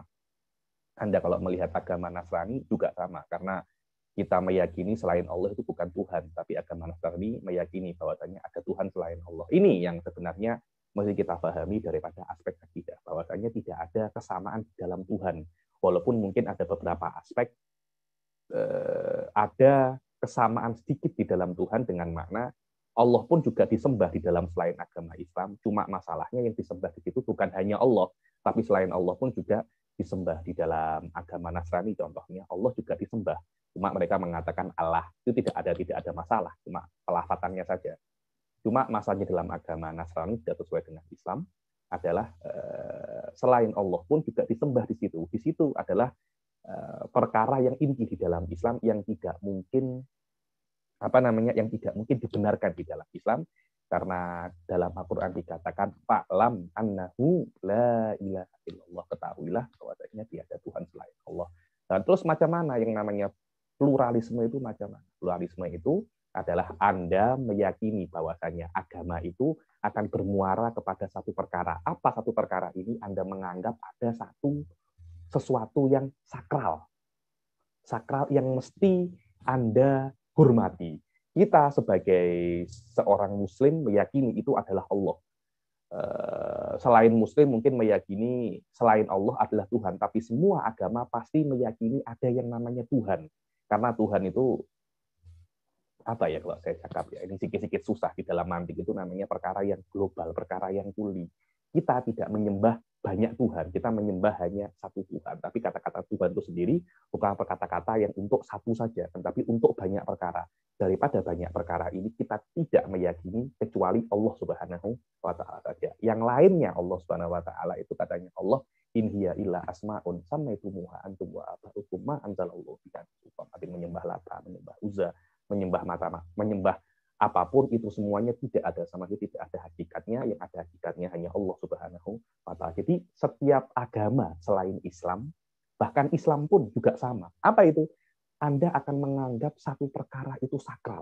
Satu perkara itu sakral. Kita di dalam Islam tidak boleh semacam itu kecuali kepada Allah. Tidak boleh semacam itu kecuali kepada Allah. Kalau Anda menganggap selain Allah itu mempunyai kesakralan sebagai Tuhan, di situ Anda akan keluar daripada Islam.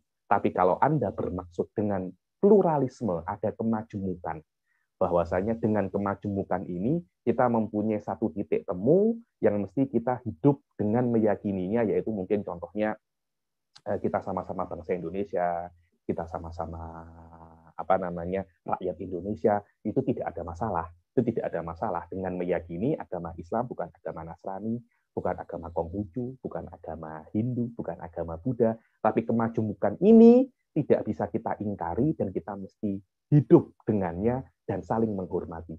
Pluralisme semacam ini saya kira inti daripada ajaran Ahli Sunnah.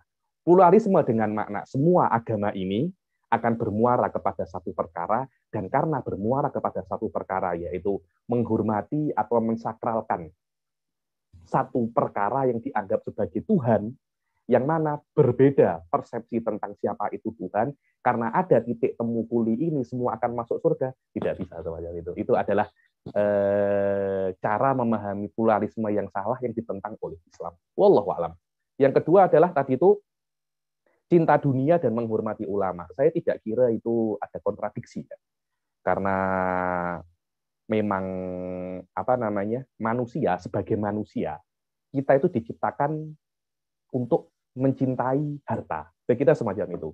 Dan ini bukan saya yang mengatakan, Allah mengatakan semacam itu. Zuyyina linnasi hubbus syahawati minan nisa'i wal banin wal amwal muqantarah, atau dengan ayatnya saya lupa, yang intinya manusia itu diciptakan dengan cinta syahwat kepada perempuan,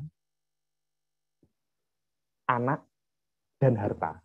Jadi cinta kepada tiga perkara ini menurut saya adalah tabiat daripada manusia. Akan tetapi Islam datang untuk mengontrol syahwat-syahwat ini.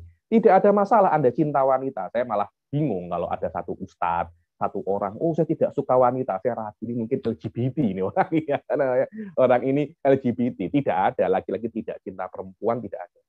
perempuan juga pasti cinta laki-laki. Ini adalah tabiatnya manusia. Cuma Islam mengatur ya, Anda boleh cinta kepada perempuan, Anda boleh berhubungan badan dengan perempuan dengan catatan mesti diresmikan dulu dengan pernikahan. Ini adalah cara Islam. Karena berhubungan badan dengan lawan jenis itu adalah kebutuhan manusia dan mesti dipenuhi, kan, tetapi dengan cara yang Islami. Apa itu? Dengan cara pernikahan. Begitu pula saya suka rumah mewah, tidak ada masalah. Islam tidak melarang Anda memiliki rumah mewah. Anda kalau mau punya rumah sampai seperti gedung pencakar langit tidak ada masalah. Anda mau mempunyai rumah, Anda mempunyai mobil supercar macam mobilnya Batman itu tidak ada masalah, Tapi Islam membatasinya. Tidak boleh Anda dapatkan daripada cara yang haram. Tidak boleh Anda membeli Lamborghini daripada korupsi. Tidak boleh. Tidak boleh Anda membeli BMW daripada mencuri. Tidak boleh. Silahkan. Tidak ada masalah. Pakailah benda-benda yang mewah, benda-benda yang mahal, tapi dengan cara yang benar. Islam cuma melarang Anda, saya mencintai benda ini sampai derajat aku tidak mau meninggalkannya, sampai derajat aku tidak mau mengeluarkan zakatnya. Itu yang dilarang oleh Islam. Kemudian, apakah saya mencintai ulama itu kontradiksi dengan saya cinta kemewahan? Saya kira tidak. Tidak ada kontradiksi di situ, karena kontradiksi tidak terjadi di dalam dua perkara yang berbeda. Karena perkara yang pertama, Anda mencintai kemewahan untuk diri Anda sendiri, dan yang kedua, Anda mencintai ulama yang sederhana. Yang pertama, muta'aliknya, berhubungan dengan diri Anda sendiri. Yang kedua, berhubungan dengan ulama. Di situ tidak ada kontradiksi sama sekali. Jadi dua perkara ini memang bisa terjadi terhadap satu orang. Saya suka mobil saya bagus, saya pribadi saya suka. Sekarang mobil saya hanya mobil lillahi ta'ala yang ada di Malaysia. Tapi kalau apakah ditanya apakah Habib mau punya mobil mewah? Mau. Apakah Habib suka ulama yang sederhana? Suka sekali. Ulama yang kaya, saya juga suka. Kenapa? Agar orang-orang itu melihat bahwasanya ulama itu bukan orang-orang yang miskin. Dulu di zaman Khilafah Utsmaniyah, ketika di kampung itu ada rumah yang paling besar, itu adalah rumahnya ulama. Agar orang-orang itu tahu bahwasanya ulama itu mesti dihormati, dan ulama itu kalau Anda menjadi ulama, Anda itu juga bisa senang dunia juga, bukan hanya senang akhirat. Itu sebagai motivasi untuk anak-anak kecil untuk menjadi ulama, walaupun awalnya niatnya hubudunya, tapi lama-kelamaan ilmu itu sendiri akan membelokkan Anda kepada hubbul akhirah. Terus siapa Habib yang mesti kita hormati? Di dalam Islam yang mesti kita hormati paling tinggi adalah ulama. Adalah ulama. Kita menghormati ulama dahulu, kemudian setelah kita menghormati ulama, baru kita menghormati umarok. Dulu ada sebuah cerita di dalam kitab yang namanya itu Al-Imam Kalambawi, dalam kitabnya beliau Syarah Isaguji, ketika beliau itu menjadi tentara dengan salah seorang pemimpin daripada Khilafah Utsmaniyah, tiba-tiba ada ulama, dan para jenderal-jenderal itu tidak berani duduk di depan.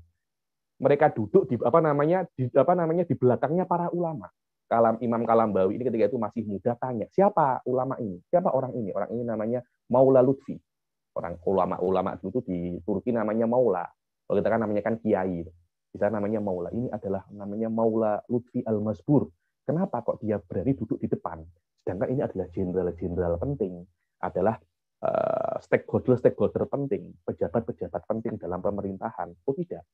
Kita mesti menghormati ulama lebih daripada kita itu menghormati umarok. Dengan itu Islam dan negara bisa untuk bisa untuk harmoni, bisa untuk harmoni. Bahkan dikatakan bahwasanya kalau seumpamanya para jenderal-jenderal ini duduk di depan dan ulama duduk di belakang, mereka itu tidak akan mereka itu tidak akan tidak akan selese, tidak akan senang, kok bisa saya ini duduk di depan, ulama duduk di belakang. Itu tidak sopan. Itu Itu tidak sopan. Wallahu a'lam, di dalam Islam yang mesti kita hormati secara syariat yang paling utama adalah para ulama yang hakiki ya.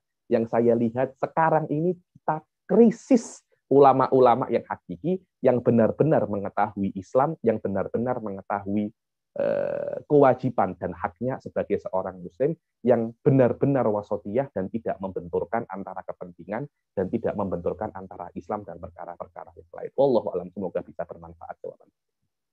Silakan.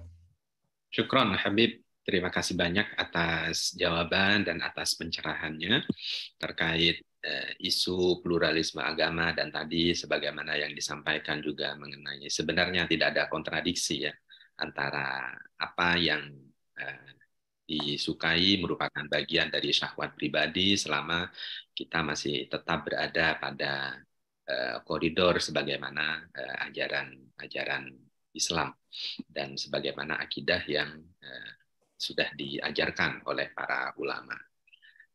Masih ada 20-an menit ke depan, Habib. Ini sudah ada pertanyaan lain. Tapi sebagaimana tadi, mungkin agar kenalannya juga tuntas, ini kebetulan kegiatan ini juga dilaksanakan dari kerjasama beberapa organisasi, dan salah satunya pendukungnya adalah KMH Hannover.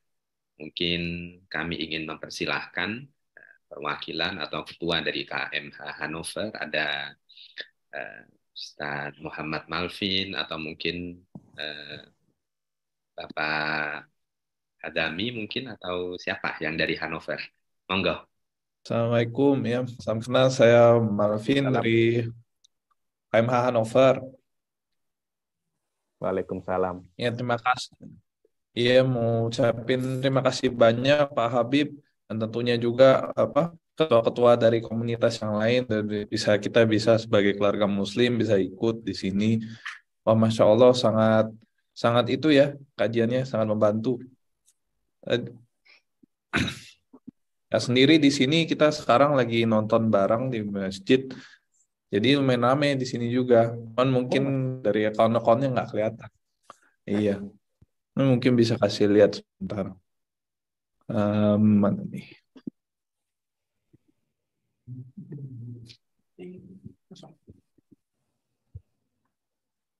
Iya.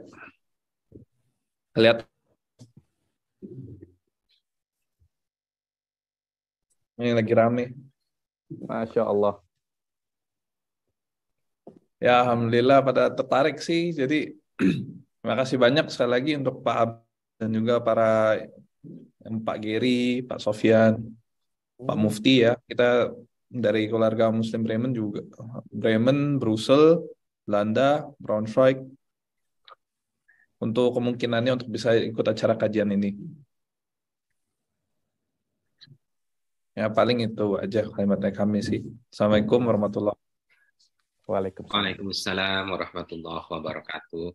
Terima kasih banyak Mas Muhammad Malvin. Jadi ini Habib walaupun di kolom chat jumlahnya 45, tetapi banyak diantaranya itu membawa jamaah di belakangnya. Jadi bisa saja seperti tadi yang di Hannover, walaupun muncul di layar hanya satu, tetapi di belakangnya itu bisa kali 20 Habibnya. Jadi termasuk tadi ada Kiai Hashim di Masjid Al-Hikmah yang tampil hanya satu, tapi jamaahnya di situ kumpul satu masjid, kalau penuh bisa ratusan. Masya Allah. Baik, selanjutnya sebelum saya bacakan, mungkin yang terakhir kami minta untuk Mas Sofyan dari Muslim Braunschweig dari Jerman, mungkin dapat menyapa Habib atau para jamaah yang ada di sini. Mas Sofyan ada di sini atau mungkin dari Muslim Braunschweig yang lain. Oh, ini Mas Sofyan. Ya. Masih mute sepertinya Mas Sofyan. Oke, baik. Assalamualaikum warahmatullahi wabarakatuh. Kami mewakili dari Muslim Braunschweig mengucapkan terima kasih kepada Habib Ali yang atas kesediaannya untuk memberikan kajian akidah buat kami ya orang-orang awam yang ada di Braunschweig ini. Itu sangat membutuhkan sekali kajian-kajian ya, baik itu yang terkait akidah ataupun nanti fikih buat yang levelnya untuk orang-orang kebanyakan lah yang sedang merantau di Jerman ini. Kami di sini juga mayoritasnya student dari S1, S2 ataupun S3 dan ya sebagiannya juga bekerja di sini. Dulu kami kalau nggak salah di Muslim Braunschweig juga ini tempatnya Pak Giri pas awal-awalnya masih merantau kuliah diplom di sini. Jadi Muslim Braunschweig kalau nggak salah didirikan oleh Pak Giri juga. Jadi setelah itu sekian generasi meneruskannya dan alhamdulillah di tahun ini kami diberikan amanah untuk meneruskan pengajian di Muslim Braunschweig. Mudah-mudahan kami bisa istiqomah mengikuti hingga mendapatkan poin-poin penjelasan dari kitab Aqidatul Awam. Demikian mungkin dari kami. Wassalamualaikum warahmatullahi wabarakatuh. Waalaikumsalam warahmatullahi wabarakatuh. Titip salam juga dari kami di Belgia untuk masyarakat Muslim di Braunschweig, Mas Sofyan. Ini ada pertanyaan terakhir mungkin Habib di kolom chat. Assalamualaikum. Saya tadi Habib mengatakan bahwa akidah itu meliputi atau menjadi pondasi dari akhlak dan dari segala ilmu. Menyikapi hal itu di era sekarang, banyak orang berilmu tapi akhlaknya masih kurang. Kira-kira bagaimana menyikapi hal tersebut? Yang kedua, pada umur berapa kita idealnya mengenalkan akidah kepada anak-anak supaya anak-anak kita kuat fondasi akidahnya? Mungkin dua pertanyaan itu dulu, Habib. Oke. Yang pertama adalah kita melihat banyak orang berilmu tapi akhlaknya kurang. Yaitu saya kira tidak semua ilmu bisa untuk dijadikan akidah. Jadi akidah adalah ilmu. Tapi tidak semua ilmu itu adalah akidah. Akidah, hubungan akidah dan ilmu itu ada umum dan khusus. Maknanya akidah lebih khusus daripada ilmu. Yang biasanya terjadi pada zaman sekarang itu kita melihat banyak orang-orang pinter itu malah minteri. Jadi kan apa namanya kita di Indonesia itu banyak kan orang-orang pinter malah apa namanya malah mungkin minteri kita atau ngapusi kita. Lagi pinter ngapusi kalau orang-orang Jawa itu mengatakan. Kenapa kok akhlaknya itu kurang bagus walaupun dia itu pandai? Karena dia menjadikan ilmu selain akidah sebagai basic daripada bagaimana cara dia untuk berakhlak. Di situ saya kira poin yang sangat penting yang mesti kita lihat. Orang-orang yang yang berilmu dan tidak menjadikan akidahnya sebagai pondasi daripada ilmunya, tidak menjadikan akidah Islamiyah, wasatiyah, ahli sunnah wal jamaah sebagai pondasi daripada akhlaknya, ketika itu Anda akan melihat kemerosotan akhlak. Kemerosotan akhlak, karena itu ketika saya itu melihat Bapak Erick Thohir ketika itu selalu mengatakan dalam BUMN, akhlaknya mana? Akhlaknya mana? Itu kan, akhlaknya mana? Saya kira di antara cara untuk untuk menguatkan akhlak dan membaguskan akhlak siapapun itu adalah mengajarkan akidah ahli sunnah wal jamaah yang benar agar semua akhlak terbina atas akidah. Ketika itu baru akidah itu akhlak itu menjadi benar. Adanya kemerosotan akhlak itu terjadi karena selain akidah dijadikan fondasi daripada akhlak. Akhirnya dia tidak dia tidak takut. Coba lihat ya Bapak ya. Ketika Anda itu meyakini tentang sifat Allah. Tentang sifat Allah, yaitu al-ilm. Allah itu maha mengetahui. Kalau Anda meyakini ini, akhlak Anda akan berubah. Jadi Anda itu mau berbuat dosa, mau ngapusi sistem, atau mau mencuri uang. Mungkin banyak tidak tahu, semua tidak tahu, tapi Allah tetap tahu. Astagfirullah, Allah tahu. Akhirnya akhlak Anda itu baik. Kenapa? Karena Anda meyakini Allah mengetahui semua perbuatan Anda. Ya'lamu sirra wa akhfa. Allah mengetahui apa yang di dalam hati Anda dan hanya yang terlintas di dalam hati Anda itu namanya apa. Allah tetap mengetahuinya. Disinilah letak poin akhlak Anda akan bagus ketika Anda memahami akidah yang benar. Itu yang pertama. Jadi jawabannya kenapa akhlak itu merosot? Karena dia menjadikan selain daripada ilmu akidah, basic daripada akhlaknya. Yang kedua, tadi apa yang kedua tadi saya lupa?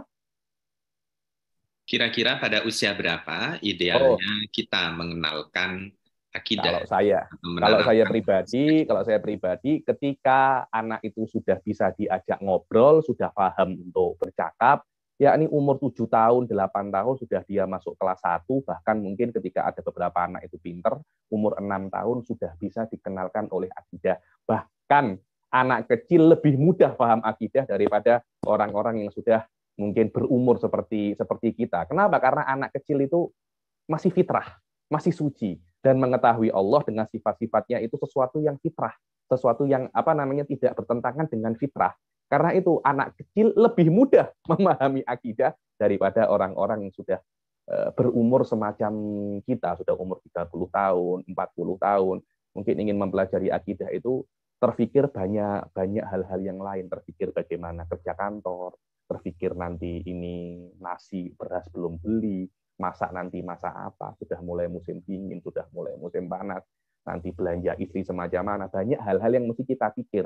Tapi anak kecil kan tidak ada, dia hanya berpikir apa yang diberikan oleh orang tuanya. Karena itu anak kecil sudah pernah saya coba, anak kecil lebih mudah paham akidah daripada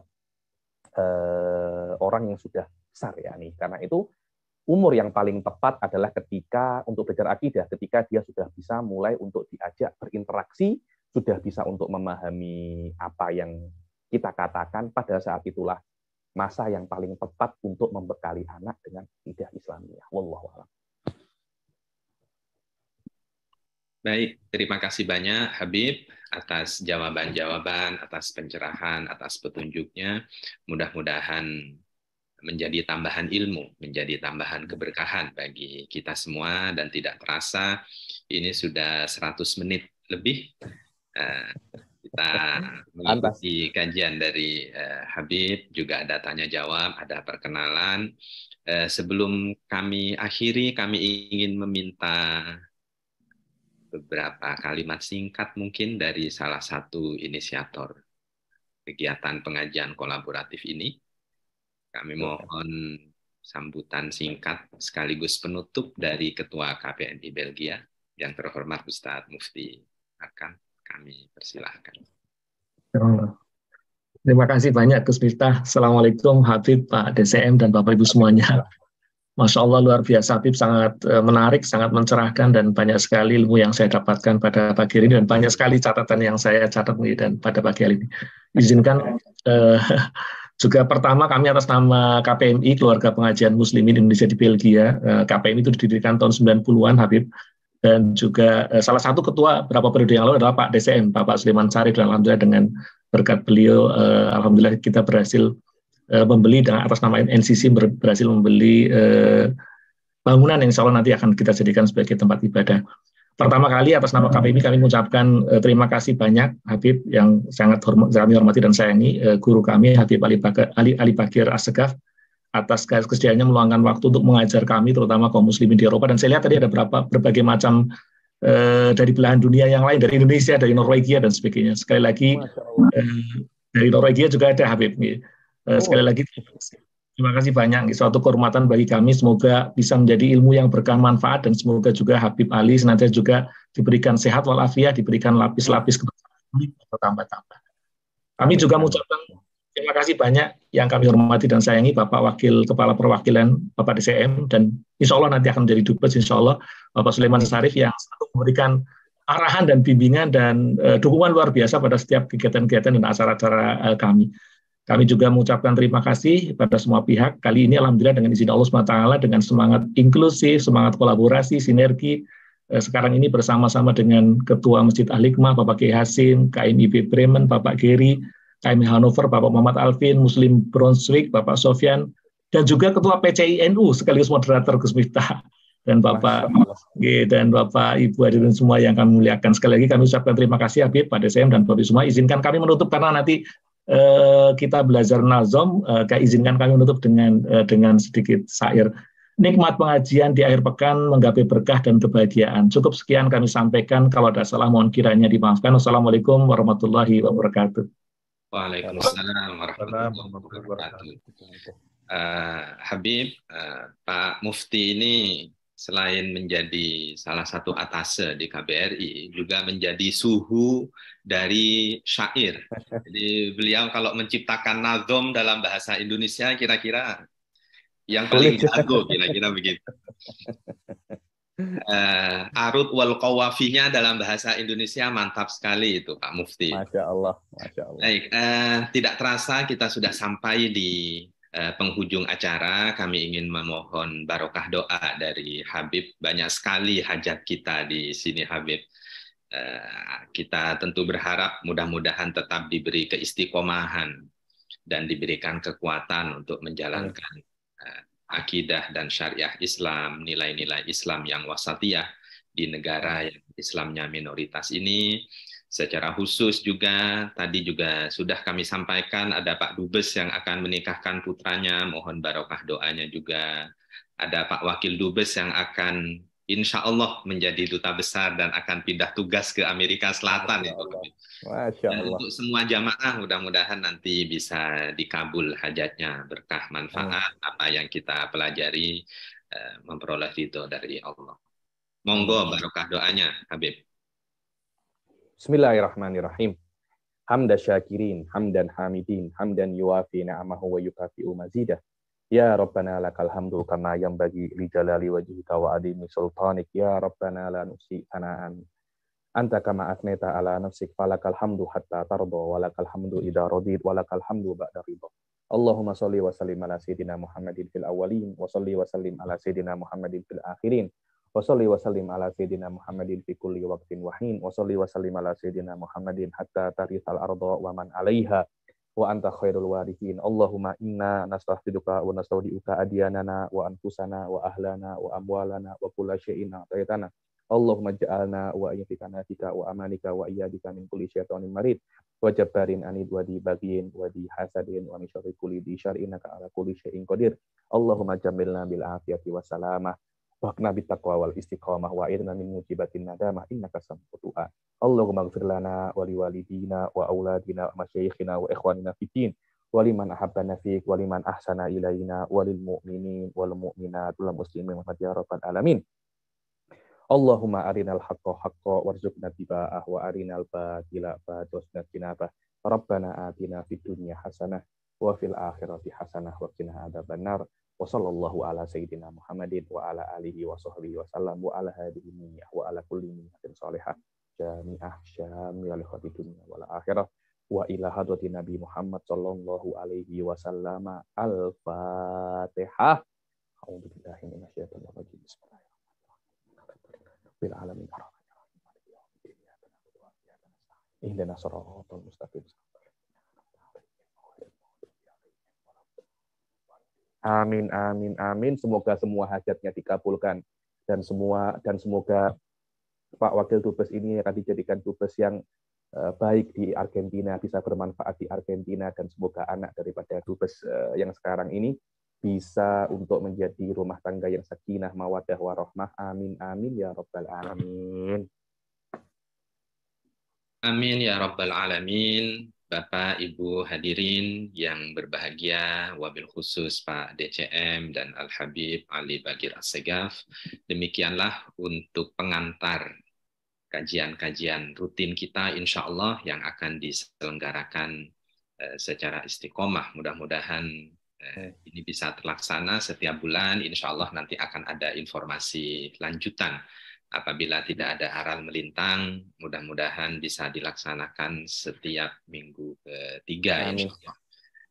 Setiap bulan nanti akan ada informasi-informasi berikutnya, kegiatan kolaboratif yang didukung sepenuhnya oleh kedutaan yang melibatkan KPMI Belgia, Masjid Al-Hikmah Den Haag, KMIB Bremen, KMH Hannover, dan Muslim Braunschweig. Dan kami juga melihat ada beberapa jamaah dari PPME Al-Ikhlas Amsterdam. Mudah-mudahan semakin banyak kelompok-kelompok Muslim yang dapat bergabung berkolaborasi untuk menyimak, menimba ilmu dari majelis ini di masa yang akan datang.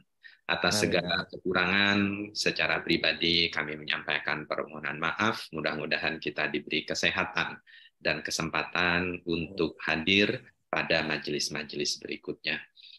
Akhir kata, wallahul muwafiq ila aqwamit thoriq, wallahu yuwafiquna ila ma fihi khairun lana wa lisairil muslimin. Wassalamualaikum warahmatullahi wabarakatuh. Waalaikumsalam. Waalaikumsalam warahmatullahi wabarakatuh. Terima kasih banyak, Habib. Sama-sama, terima kasih Bapak Ibu, terima kasih atas kesempatannya. Insya Allah jumpa di bulan depan, insya Allah. Saya minta izin dulu, mau ada kajian lagi di tempat lain, masyarakat Indonesia di Malaysia. Terima kasih. Terima kasih Habib. Sama-sama. Terima kasih Bapak Ibu semuanya. Mohon izin. Terima kasih. Mohon izin juga. Assalamualaikum.